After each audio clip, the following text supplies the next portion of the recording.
Hi everybody and welcome back to Alistair Davies Golf.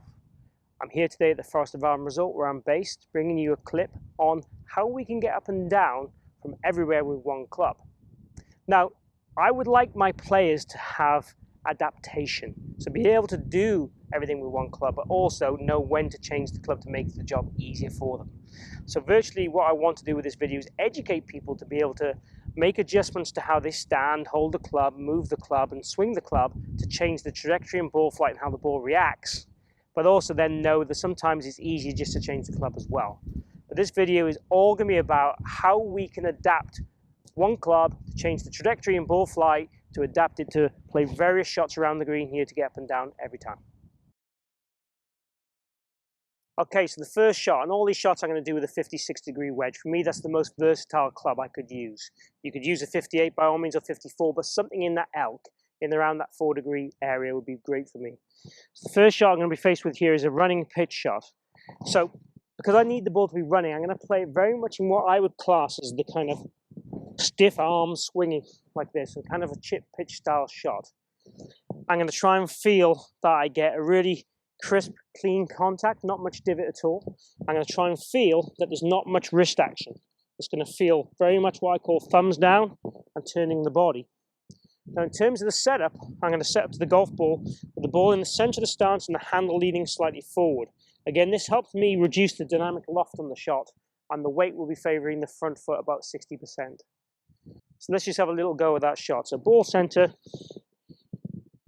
kind of thumbs down shot. Let the ball release out to the hole. Touch strong, but the right kind of shot that I'd want to play. So the running pitch shot.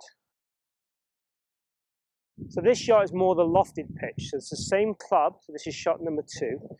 What we're going to change this time is we're going to have the same setup, apart from my hands now are going to be more opposite my belly button, so not as far forward. And the style of the shot was going to be more what I call a some follow through. So we're going to have kind of no wrist on the way back, some wrist on the way through. So we're using the bounce of the club more effectively, and we're essentially creating more dynamic loft and impact to get us more height in the shot so it lands a bit softer on the green. So it's the same setup, same ball position, but we're now going to use the loft. If I needed to get more extreme height, which you see in the further shot, we might well then change the ball position a little bit too. But just for the standard shot, handle more neutral, and the kind of scoopy finish as we go through. Still using my body, still with the weight in the left side, but we're definitely getting that more initial height, earlier trajectory, and the ball landing softer, not running as much. So that would be a standard soft pitch. Okay, so shot number 3. This is going to be pretty much a lob shot, or certainly I'm going to play it like a lob shot, even though I could probably get away with playing this as a high pitch. So what I want to do in terms of the technique is I want to have a wider stance now and move the ball further forward in the stance. The weight now will become even 50-50. The ball position is going to go forward, almost kind of in between, halfway between middle of the stance and left foot. This is again to allow me to get the club. It's not going to be quite ascending, but it's certainly going to be a very neutral, what I call, angle of attack. I'm also going to open the face a touch and get the hand set behind the ball, opposite the center of my body here, the belly button. From there, I'm going to keep the club quite low in the backswing, so kind of no wrists, and again, get that overtaking happening and get the feeling of that some wrists on the way through. So wide base, feeling the weight neutral, spine a little bit more upright, the more U-shape overtaking swing with the hands preset behind the golf ball, like so. Low hands on the way back, and the overtaking on the way through. And you'll see there the very high initial launch that is. It's a high risk shot, but again, in the merit of looking at up and down from everywhere one club, this is how we'd increase the dynamic loft, to increase the height and get the ball stopping very, very quickly if we had very little green to work with. Okay then, shot number 4, a chip and run with a 56-degree wedge. So very short shot, need to get the ball running very, very quickly. So again, the setup changes I'd want to see here with this one would be stand much closer to the golf ball. Feel the heel of the club come off the ground. Feel the handle now go forward to opposite my left thigh. Look to put 70% of my weight forward. And from here, again, it's no wrists.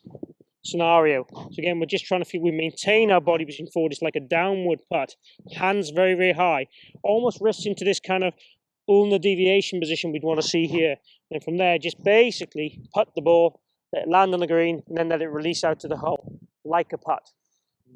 So this way, it's taking the club, reducing the dynamic loft, reducing the speed in the shot, so we don't need that kind of elevation, power, or spin. We want that kind of release out and treating it as much as we can like a putt. So the chip and run shot. Okay, so deep rough recovery kind of pitch shot. Still the same club, 56-degree wedge.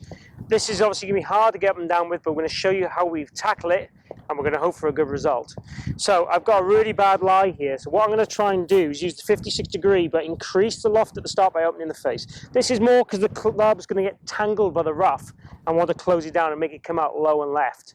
I'm going to move the ball back in the stance and the hands forward, again to create this descending blow, again to reduce the amount of interaction with the grass and club. Technique-wise, I'm going to go for what I call some to none. So wrists on the way back, no wrists on the way through. And it's kind of like a punch shot out.